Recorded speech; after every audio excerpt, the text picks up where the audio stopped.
Okay, thank you, Chloe. Hi, good afternoon, everyone. My name is Alwyn, Assistant Professor Alwyn Leaf, Program Leader for EdD. And with me, we have Associate Professor Tan Heng Kiat Kelvin. Both of us are in charge of the PhD and EdD programs at the Learning Sciences and Assessment Department. Today's topic will be on navigating your research experience with a PhD EdD at NIE. I'm going to be speaking a little bit in Chinese because I understand this will be broadcasted to the Chinese crowd. So allow me to say some Chinese words here. 通过直播参与本次展会的朋友们，欢迎大家。虽然我们今天无法与各位进行实时互动，但如果您有任何问题，欢迎在活动结束后电邮至 niegpl@nie.edu.sg。感谢您的参与，祝您今天收获满满。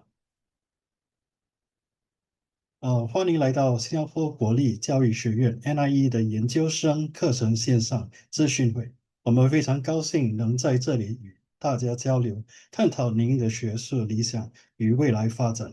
接下来，我们非常荣幸的向大家介绍我们今天参与交流的两位教授。首先是我，李文彦，然后还有 Associate Professor Kelvin Tan。And I'm going to speak in English for the rest of the session now. And hopefully we'll be able to share more about navigating our research experience at NIE. So for introduction, NIE, in short, is actually representative of where we come from, the National Institute of Education, which is actually an institute of NTU, Nanyang Technological University, Singapore. We are also known as the nation's premier teacher education institute and the only recognized institution for teacher accreditation. So we have a very long history, in fact, 76 years as of this year itself. And NIE has played a key role in shaping and developing many of teachers and also Singapore's teaching workforce. And so in short, we are actually attached to a parent university, NTU Singapore, and we are very proud to say that we actually have a QS World University ranking of 12 in 2026 and third in Asia. In fact, NTU is the first among world's top young universities. So this is actually the top 50, under 50 since 2014.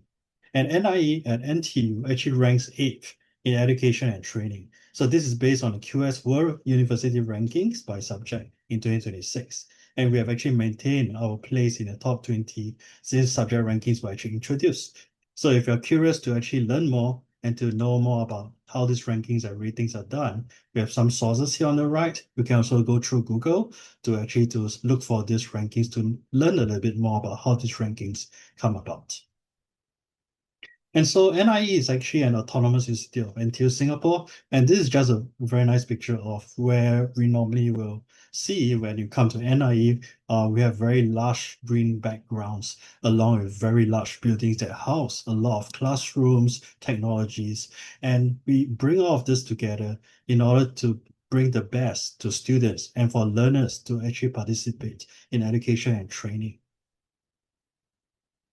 So as part of NIE, we have a vision, mission, and core values that we actually follow. First of all, NIE vision is that we are an institute of distinction. We tend and want to lead the future of education, and our mission is actually to inspire learning and to transform teaching and also to advance research. And our core values, and there are actually 5 of them here, first of which is we actually practice integrity, professionalism, collegiality, valuing of diversity, and also embracing of change itself. And our strategic vision actually ranges across quite a few different aspects. First of which is we have programs and research, and you'll hear a little bit more of that today. We have also partnerships and networks. We have actually friends and colleagues who come from across countries and around the region. And also we are here to actually to build and to help people to improve their institutional capacity. So these all form part of what we call the NIE Strategic Vision 2022, and also to build a future-ready NIE. And our mission is actually to inspire learning, transform teaching, and advance research. And it comes in very few different kinds of, I would say, programs itself. And although only one of it, which I think mainly is the second one that you see, is actually the one that we'll be talking a little bit more today. What's happening here is that we just want to share a little bit more of like what other programs there are also in NIE. First of all, the blue diagram on the left, you see this is what we call the initial teacher preparation. This is what we call the ITP program. And then this is where we try to prepare teachers and also to prepare future ready educators for future generations of learners.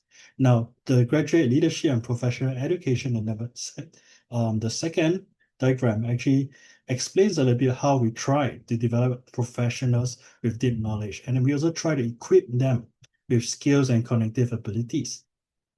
Now, the other two, which is actually education and disciplinary research and external service and consultancy, we won't talk too much about that today, but essentially it's just to highlight that NIE is actually known for pushing the frontiers of knowledge and also helping people to address grand challenges that are emergent. And especially many people are saying things like we have AI coming our way and how we are actually able to push this frontier.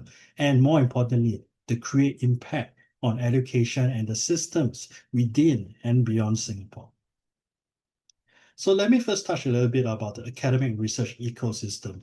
And this is actually how we actually frame things up to help advance education through rigorous inquiry and also professional practice. And with this, actually what we're trying to talk about here today are the research tracks, which are the PhD and the MA, and also later we talk a little bit about professional track, which is the EdD.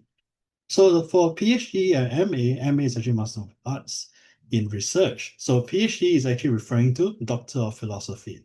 For the Doctor of Philosophy, the diagram on the left is actually mainly designed for those who are looking to start careers in academia or high-level research. And the focus is actually very much on the discovery of new knowledge and theoretical advancement. So when you think about how people are trying to be very good scientists and also leading figures in academia, this will probably be the track for you.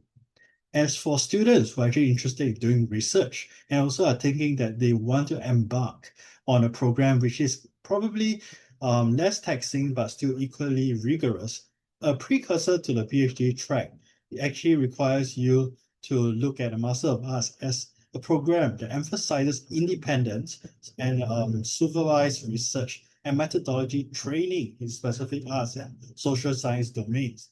And this is actually what we call the Master of Arts bracket research. There's of course the other program which we want to call Master of Arts coursework, in which you try to complete a program under coursework, but that's not the focus for today in this talk itself.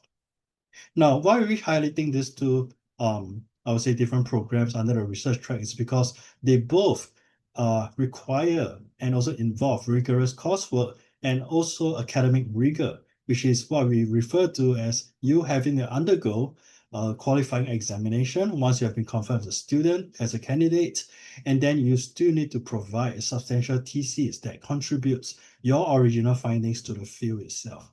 What this means is that this field and this track is definitely not going to be easy for the soft-hearted, and there needs to be strong persistence for you to be able to survive, so-called survive this program itself.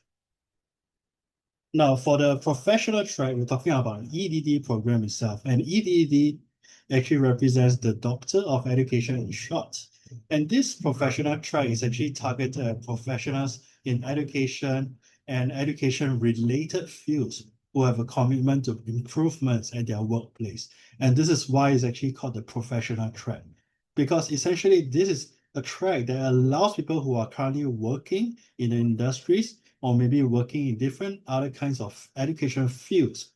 And we want to help them and nurture them for change in education. We want them to lead changes and also to be able to balance rigorous scholarship with professional focus. Of course, at the same time, we want them to be able to focus on solving authentic problems of practice. So problems that they encounter in their daily lives, whether it's at work, whether they are theoretical, practical, or a mix of it. And we want this professional track to be some place whereby these students, when they come and join us at NIE, they can actually start to graduate and become school leaders, teacher learner leaders, and also policy makers in the future. So these are the two tracks that we are actually going to talking a little bit more today. You may be able to ask your questions later during the session. But for now, I'd like to point out the salient differences because this is something that most people will be asking about normally during this kind of information sessions. So firstly, the PhD focus is actually looking very much at theoretical contribution and academic scholarship. Now, who is it very catered to is actually people who aspire to be professors, university researchers, or even specialists in their domains and fields. And we're not just talking about people who are looking at sciences and arts. We are talking about people who actually want to potentially make breakthroughs in science, people who want to do different stuff and also be able to have some novelty in their work and to be able to showcase that they are actually leading certain fields. And so the perspective here is that we want these students to be inquiry driven because you are trying to expand the boundaries of human knowledge here. And therefore, the PhD focus here actually requires you to put in a lot of effort to ensure that when you actually contribute theoretically to the field, your peers and your academic colleagues will actually recognize this contribution. Now, for the EdD focus, we are talking about a professional track here. The primary goal is actually to apply your research to a professional context. And what this means is if, for example, we have lecturers from different schools across Singapore or across the region, they could be lecturers, they could also be different kinds of tutors. When they actually come for the EdD focus, what they're actually looking for is that they are able to practice and bring what they have already been doing well for the last few years into something whereby they can actually make it more problem focused, be able to use research tools to further enhance their professional practice. And so this program itself is actually ideal for practitioners, administrators, and even leaders themselves who are actually helping to drive institutional change. So it is not limited, but also depending on your focus when you're attending this session to determine whether you would like to go for the professional track or you want to go for the more academic track, which is a PhD focus. So for comparison at a glance, we are just going to compare between PhD and MA, Master of Arts Research, and the Doctor of Education, EdD. So the structure itself is actually quite different by itself, whereby the PhD and the MA research is actually very research intensive. There are actually lesser and fewer courses for it, but it does not mean that there's less rigor to it. While on the other hand, the Doctor of Education requires you to do a coursework plus your dissertation. Now, thesis length, this is actually really just a ballpark figure here for you to take a look. It really differs across people and also your circumstances itself. But this is just a guideline that is normally found online. So if you want to really go deep into detail, like is it really 100,000 or 80,000, something like that, you may be able to check on this online. Now, just some recommendation on the entry expectations for the different programs. For the PhD and Master of Arts Research, we actually do expect you to come in with strong academic or research background. While for the Doctor of Education, you can notice that you need a minimum of 4 years professional experience.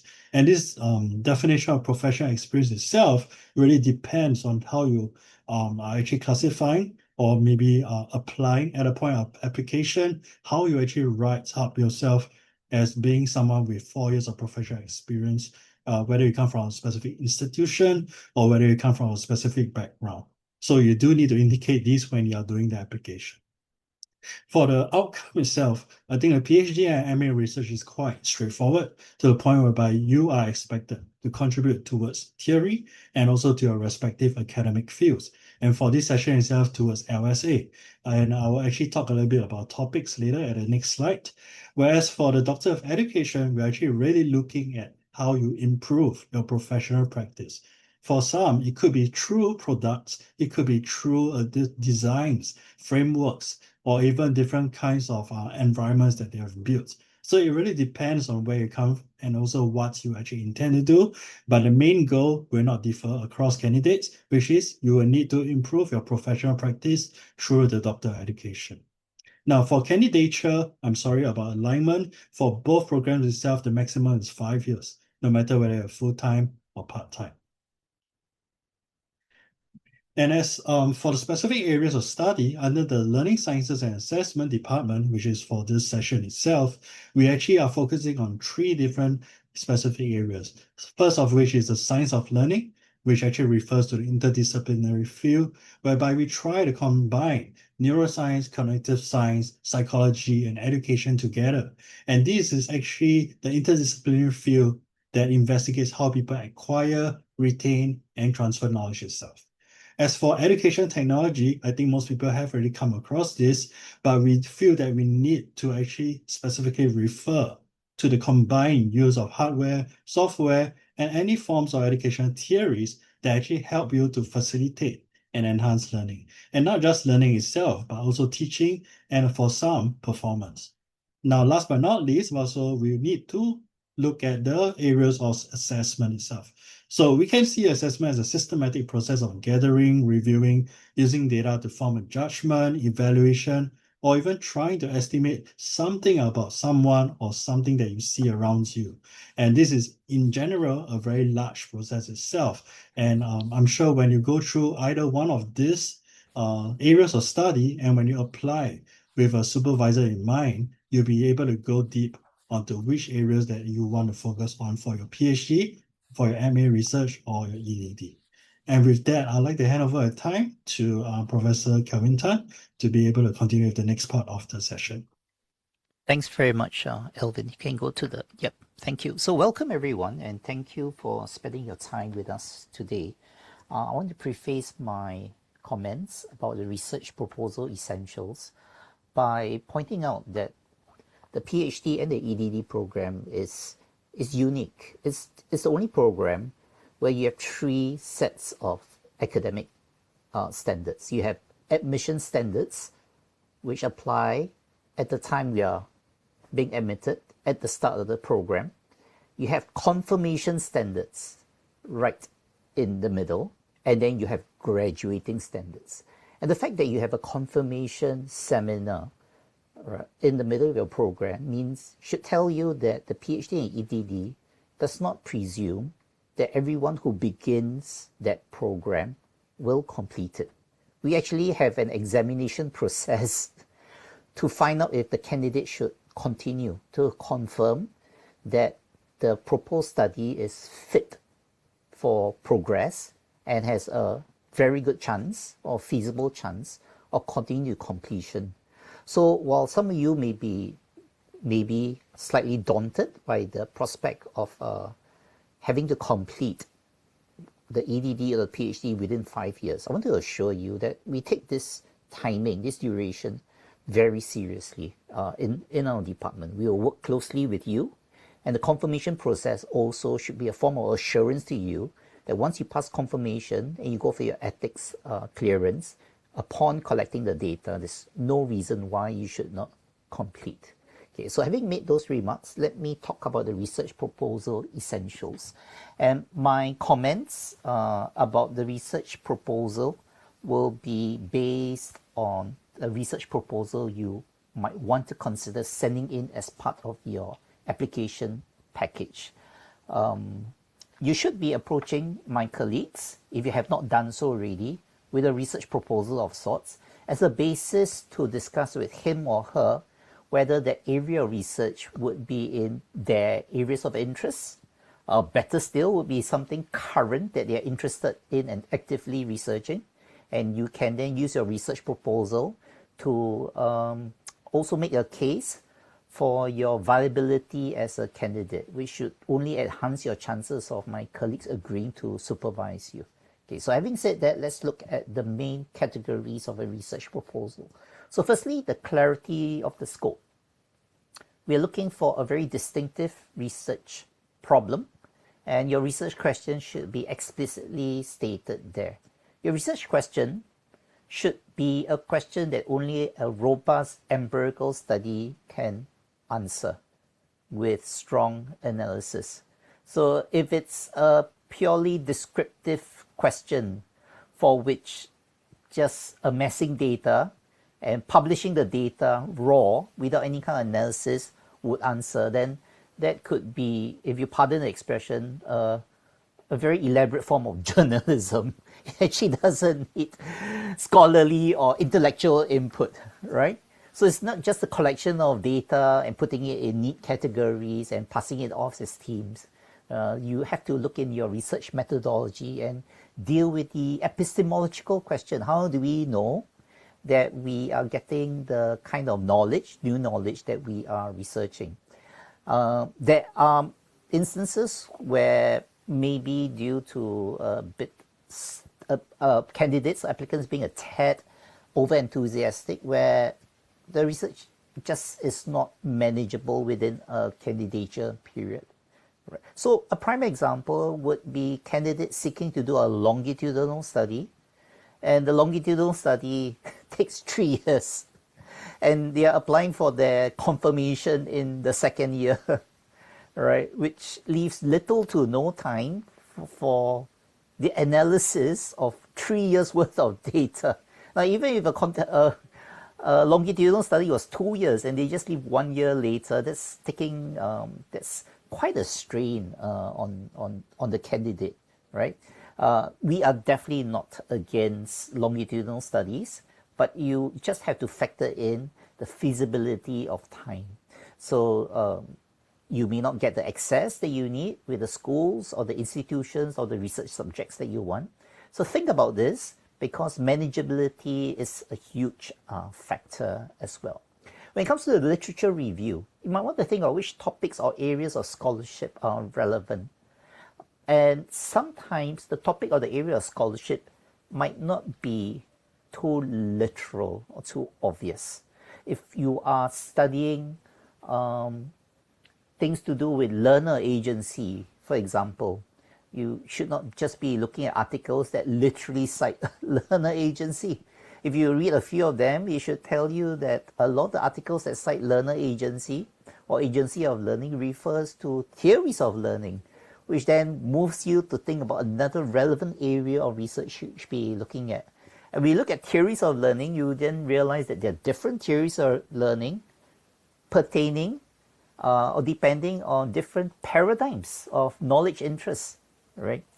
So it's quite possible that as you begin to research, do some research and a lit review, just for your research proposal, it can get very exciting, but you really have to scope it and identify the 2, 3, at most 4 distinct bodies of knowledge that are relevant to your empirical investigation. One thing we are looking for in your research proposal, and we can tell mostly from your lit review, is whether a candidate is merely listing down what they have read one after another, or whether they have been reading, making connections, maybe doing some kind of a synthesis, right? So be sure not to be giving us consecutive sentences of a person said this, a person said this, and a lot of people said the various things, and then a one-liner at the end of the paragraph to say, and so, regardless of what they have been saying, I think this is it, right? Make sure you make sense of what they have been saying. So that's what we mean by a review of the literature. You don't actually just read the literature and tell us what you have read. You have reviewed it, apply your critical thinking, and better still, if there is something that you have actually read about literature that you do not entirely agree with, that tells us this is a candidate that is, it's just reading a literature beyond comprehension level, is able to have an original mind of his own or her own, right? And after reading a literature, the all-important question is, what is the gap in these areas that your doctorate seeks to contribute to? So you have to be quite clear about this. If your research proposal would interest my colleague to be a proposed supervisor and you're granted an interview, it is very, very likely that we'll be posing this question to you explicitly and directly. What is the gap in an area of knowledge that your doctorate would contribute to? Now, let me go on to the next slide and talk about the other areas of the research proposal. So if you've done your scoping well, you've come up with a good research question, and your research question can be justified by the literature that you have reviewed, not just read, then we want to go to your methodology. So most of you would know the distinction between a methodology and a method. The latter, a research method, is basically what you do.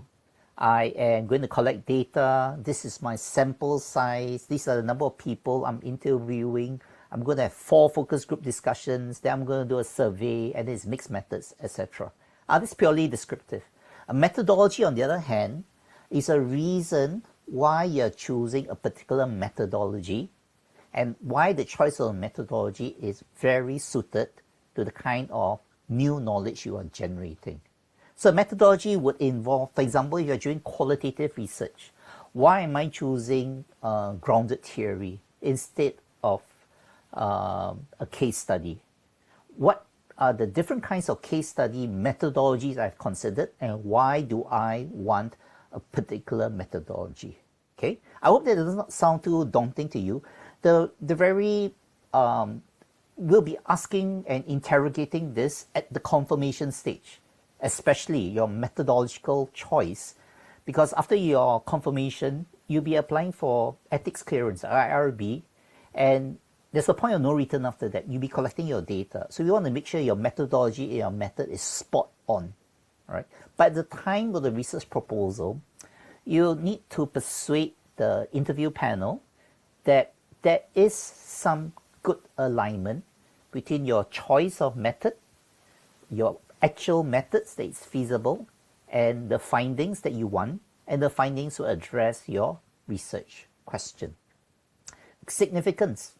So what if you have done all that? So just 2 words can have so much meaning, right? So what is it going to contribute to? And imagine, what will it do for your research? So if you're doing an EdD, for example, what's it going to do for your organization? If you're doing a PhD, then what is it going to do from scholars in other countries, other universities who will read your papers and say, I am going to revisit my theory. Now, if I can give you 2 quick examples, I've had one EdD student graduate very recently. Her topic was on feedback interaction in a health sector. And it was an EdD. What's the significance of her research? So in the health sector training program, right? She had support from her organization, and she's in active discussions now to review the whole training program and the kinds of feedback that will be taking place between senior health professionals and medical trainees. And they're going to use her feedback model, which she had empirically investigated in the EdD for that. The organization is very pleased and very excited, and they are having very many very active and vigorous, happy discussions now. I've also had a PhD student graduate in the past year, and she had come up with an instrument for assessment literacy. It's not context specific, but she can have conversations with different scholars around the world, but whether your assessment literacy instrument can be used in my country. Doesn't matter the context in which you had derived it. How does it make us rethink about notions about assessment literacy? So you can achieve a lot with your PhD. It's not just a certificate. It's not just a title in front of your name. It goes for EdD, of course. It's what it does for the scholarship, for PhD, or for your practice or your organization as a EdD. Alignment, and I'll take up the point of alignment when we talk about, let's go to the next slide, Alwyn. I want to talk about the supervisor match. So it's really good to have an alignment between what you're interested in and what my colleagues have been actively researching. All right. So it's a bit of both. So I want to talk about the dangers of veering to either extreme. So one extreme would be to be too open or be too desirous of just securing a supervisor, and you browse the profile pages of my colleagues and you come up with 3, 4, and you contact them, and you are fine to contact more than one, and your correspondence with them would be, can you tell me what you're interested in, please? And I will research that. Right? That's not a good move. Yeah, that might seem very open and very accommodating on your part, but it doesn't actually convey that you have distinct ideas about what you want to research. So it's really important for you to think about what you want to research, why you are interested in it.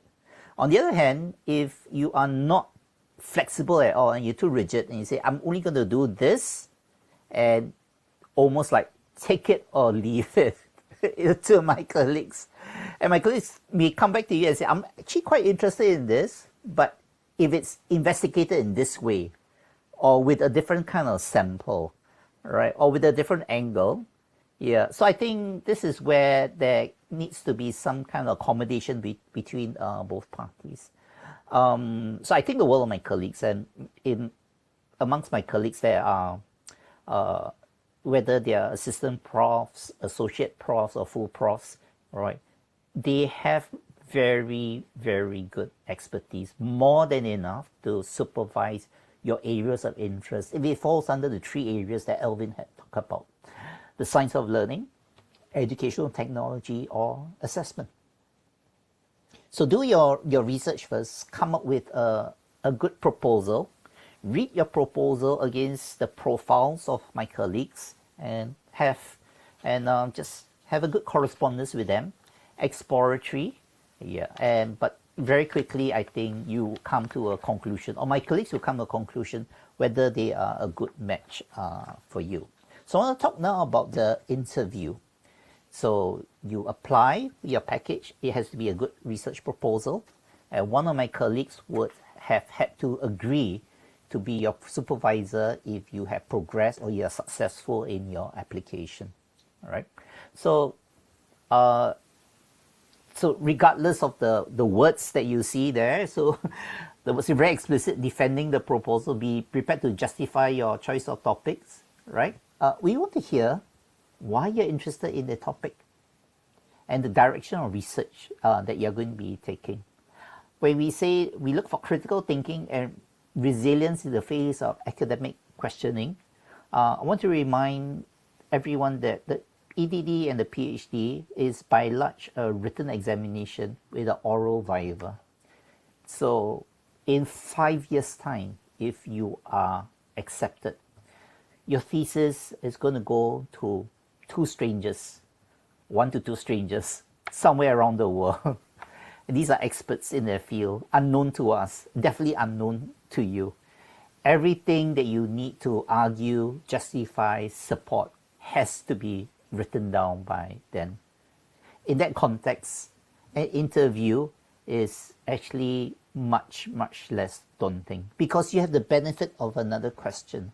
So we'll be asking a series of questions, and each question is designed to see how far your thinking can take you, right? If you've been reading the literature critically, and there's clarity, you know why you agree with something, why you don't agree with something, you really have nothing to be concerned about. So I would want to reiterate, your research proposal should identify a clear gap in the literature that your research seeks to address. You can take it as read that all the panelists, all my colleagues on the panel, would have read your research proposal in good detail, right? And we will get straight to questions fairly quickly. I want to just talk about motivation and fitness. 5 years is a long time to spend on any endeavor. Well, it's financially costly as well, but I think it's even more costly in terms of your time. So if you're applying, make sure you have a good support system. You can be expected at certain points in time to work extra hours. If you're going to do it part-time, especially, make sure you get your support system so you can put in the hours on weekends. If you're doubling up, you have a demanding full-time job. For example, if you're a teacher, or if you're an instructor elsewhere, or you hold a position of leadership and influence, you need the weekends to do your reading. And it's not an hour reading here and then half an hour, like it's not 1 hour on Saturday and half an hour on a Sunday. you need a period of time, like a few hours, to get into the reading, to read more than one piece at a time.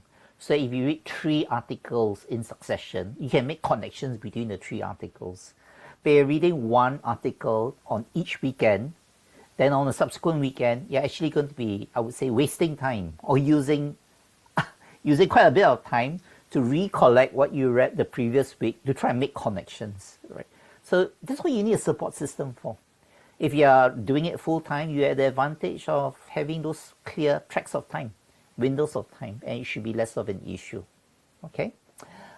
Why do you want to do EdD or PhD at this moment in time?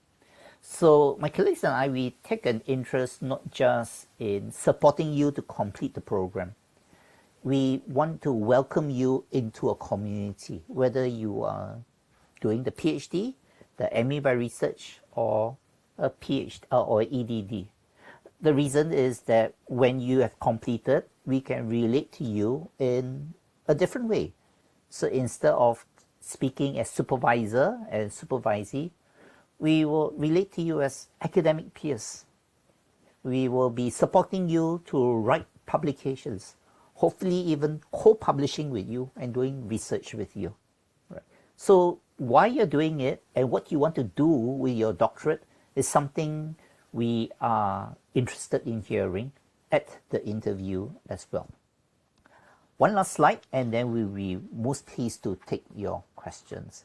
So this two actually. So your path of admission, complete the process. We'll do a short listing, right? We'll call you up for an interview, and then we'll the program's office will communicate the decision to you. And this is our timeline, which you can see for yourself. You'll notice that the EdD application period is slightly before the PhD and the Masters by research.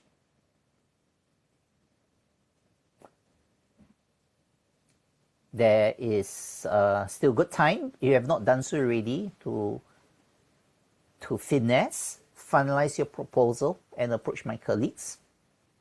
And we hope to get your applications soon, process them, and see you at our interview panel. So that's what Alwyn and I have to say, and we have wanted, good. We have at least 20 minutes for questions. So over to you. Those of you who attended, we are most happy to take any questions that you may have now. You can unmute your mic, introduce yourself, and tell us what your questions are.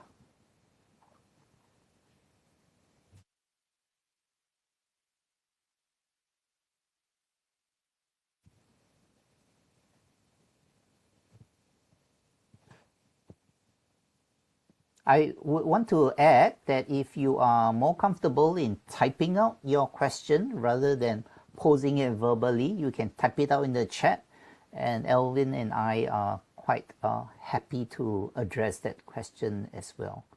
Alwyn, I think there's one in the chat for you because, go ahead, Alwyn. From Gao Liying, yes. Yeah, thank you, Kelvin. Yeah, I'm translating.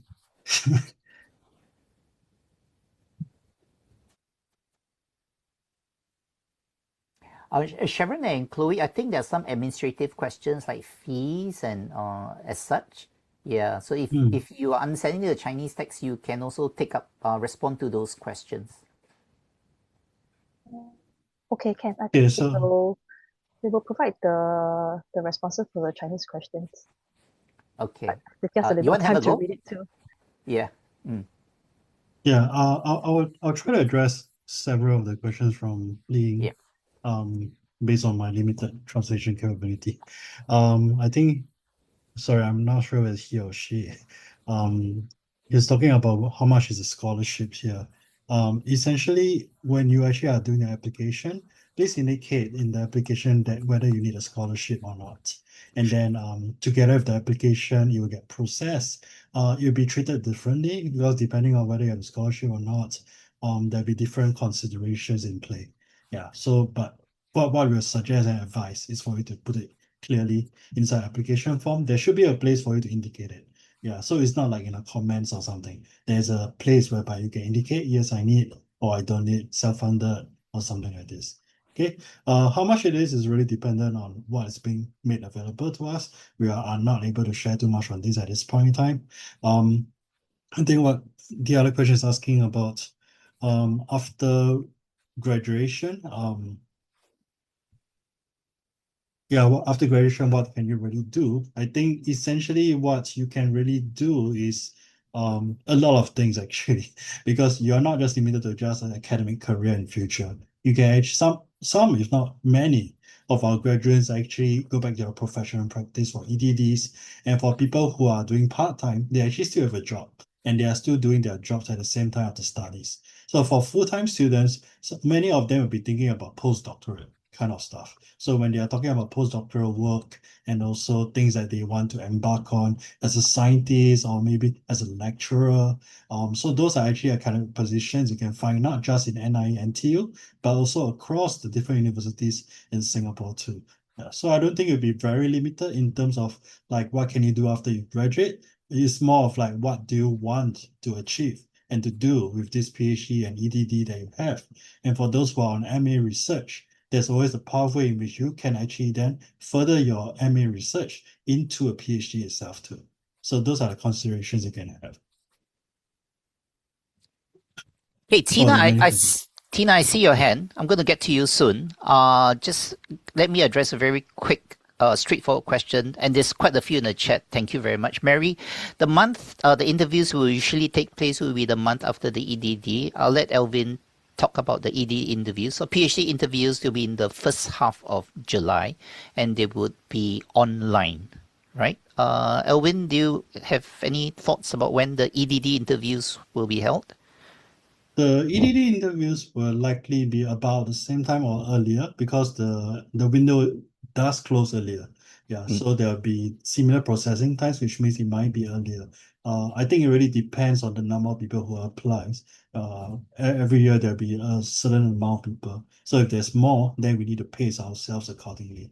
Yeah, so we'll definitely keep you informed if, let's say, the application goes through, you're shortlisted, and then you will get a date and month, but also with consideration of like whether you're available on the date that we propose. So there'll be a range of dates normally. It won't be like you must come on this day kind of stuff. Yeah, so not to worry too much about that. Okay, thanks, Alvin. Tina, let's hear your question now. Okay, yeah. Good afternoon, dear professor. I'm a NIE master from the Department of Policy, Leadership and Curriculum. Yeah, from 2021. I feel myself very, very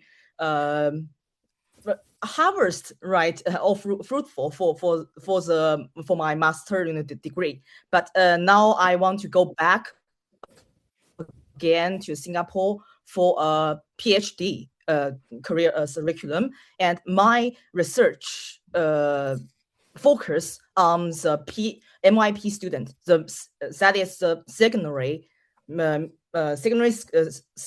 school students. I want to find out why they are losing their learning enthusiasm. From my basic, the stage of research or PhD preparation, I found that there might be a gap between their cognitive development. Tina, Yes. I'm just going to stop you there. This is very interesting to us, but it sounds like a conversation you'll be having with one of my colleagues who's a prospective supervisor. So I'm just wondering whether you have a specific question with regards to admission requirements. Yeah, that does not require as much contextual detail about your specific areas. Okay, thank you, Prof. My question is that I am an English teacher for the middle English, middle students, right? But my degree, my bachelor degree and master degree has non-related to the linguistic or the English education. You have said that we must stay very rigorous based on our previous degree, right? should I pursue a language, just like the master degree, before I enter into the PhD application? That's my question. Because okay, I'm going to have a step at that. My bachelor is teaching Chinese to speakers as a language. Okay. Yeah, I'm going to have a step at that, and then Sorry. Alwyn. And Tina, are you specific to the PhD, the EdD, or both? PhD. We can't hear you, Tina. PhD. Okay, I'll take that up then. Yeah. So this goes PhD. PhD. Yes. So this goes to the relevance of your master's degree to your proposed PhD topic, right? Yeah. So the PhD is a research. Is not, I would say, a natural extension of what you had done in masters. So the close link between a bachelor's degree and a master's is much closer than a master's to a PhD. Because in a PhD, you are researching a new area of knowledge. So having said that, let me give an example if you are looking at language assessment. If you are researching something to do with language assessment, and it's very, very specific to language assessment, rather than assessment of learning or for learning that happens to be in English, then if it's English language testing, for example, a better choice for you might be to apply to the English Language and Literature department in NIE. But if you are researching assessment per se, but it so happens that your research sample and your participants are English teachers for English lessons, then our department might be more relevant to it. Okay, so I think that's what we can clarify for now, Tina. And then these are good questions you're asking. I would, however, say that these questions might be better put to a prospective supervisor because it's very contextual to your areas of interest. All right, Tina? Yeah. I want to move now to, there's quite a few. Go on, Tina. Yeah. So I want to move on to my master degree, the curriculum and teaching, and to impact the cognitive side, because I don't want to spend, as 5 years or 8 years on the quite new. It's not new because I can use my 10 years teaching experience to filling out, or I can do the PhD and master degree at the same time. I have the confidence. Tina, I understand what you're saying, and it's really a conversation you should be having with your prospective supervisor, right? So you thought about it well, and then I'll let my colleagues correspond with you on that. Okay, so thanks for your understanding, Tina. I'm going to take 1 or 2 questions and pass it over to Alwyn. Alwyn, I'm just looking at Chai Tan Kali's question. Do you consider starting as a full-time student or switching to part-time during the program acceptable, or part-time track is rarely pursued? A part-time PhD or EdDs, it's done because not everyone have the circumstances to pursue a doctorate full-time. As to whether you switch from part-time to full-time or full-time to part-time, this is really a conversation you should be having with your supervisor. What I would say is whether you start as a part-time or full-time student, you should have a think about whether you are prepared and confident to complete your thesis as is, and not have to depend on the switch, because that switch might not take place, right? Yeah, I think that's what I can see. There is another question. Alwyn, is there any particular question you have scrolled upon and you want to address immediately? Not really. I mean, just to build on the question that was asked by Chai Tanya, I think it really depends on how you make arrangement with your supervisor, but more importantly, like whether you have the time to devote full time to something and not worry too much about maybe your financial situations. I think that is something that will impact you greatly within your studies, because if you were to handle a PhD but yet keep worrying about whether your financial ability is sufficient for doing certain stuff, then I think maybe you should revert to a different kind of mode of learning, which could be part-time, whereby you're able to earn and also to be able to study at the same time. So I think it's more important to ask yourself whether you feel comfortable in certain kind of study mode, whether it's part-time or full-time, and how your supervisor actually agrees or can help to advise you better on whether you should actually have a part-time or full-time studies.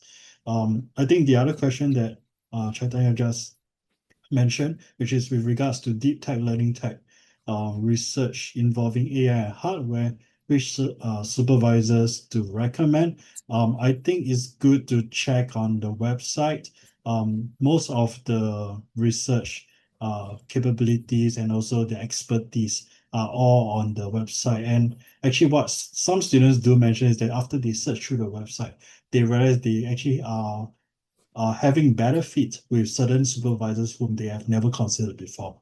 And some in which they felt that, it's something new that they might want to explore too. So we do encourage you to look on the website, because that's where we have the fullest and best comprehensive set of information that you can actually refer to, and it will not go offline too. It will always be there. Yeah, so please refer to that, and you'll be able to get a better informed decision on like which supervisors to look out for. I think like last point, which is what Kelvin has mentioned, you're not limited to just approaching one supervisor. You can actually approach a few, ask them from them for more information to seek for the best fit. And only when you're doing an application, you need to identify and to select one from the list. Just add Chaitang Kali, I would pronounce your name correctly. This is a great question. I encourage you to go beyond, and everyone here, when you're looking for suitable supervisors, go beyond the keywords that they may put on their profile page. Go through their publications, right? Read the abstracts of their publications. Look at the synopsis of some of the research grants, which is usually available on their profile page. Get an understanding of what they're actually researching, what they're publishing, and this will help you to be far more informed about a good fit rather than a few keywords here and there.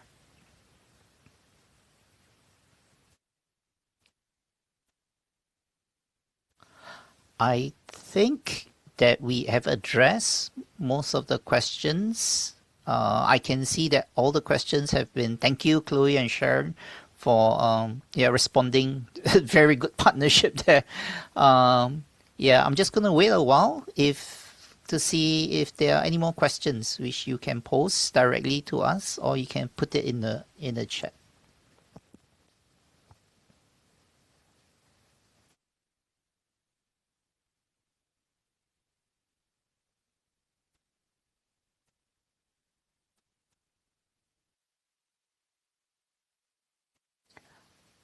Well, it looks like we have addressed most of the questions. So, Alvin, any last words? And then we'll pass the time over to Sharon and Chloe to formally end this session.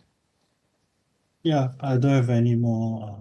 I don't think we have any more questions. Okay. I'm going to change the slides. I've been told to change the slides. Give me a minute to change the slides. There you go. Okay. So I think as part of last words, I think essentially this is the page that you need to be more focused on if you want to start applying for the graduate programs. This is actually for the January 2027 intake. Please take note, because we do have students who are asking for the August ones, but this is for January 2027.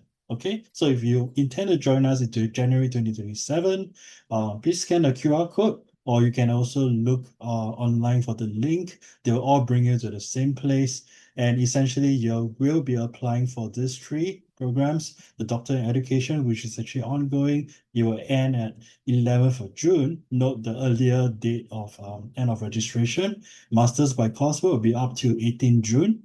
And for PhD and Masters by Research, it will be up to 25th June. So they are actually separated 1 week each, so that you don't have too much confusion on that. And without further ado, I would like to first say welcome to NIE if you are applying. And Kelvin, anything you want to add on at this point? No. So over to you, Sharon and Chloe. You have any further additional admin guidelines, and then that's it from Alwyn and me. No, but thank you, Prof. Thank you, Prof. Tan, for the sharing.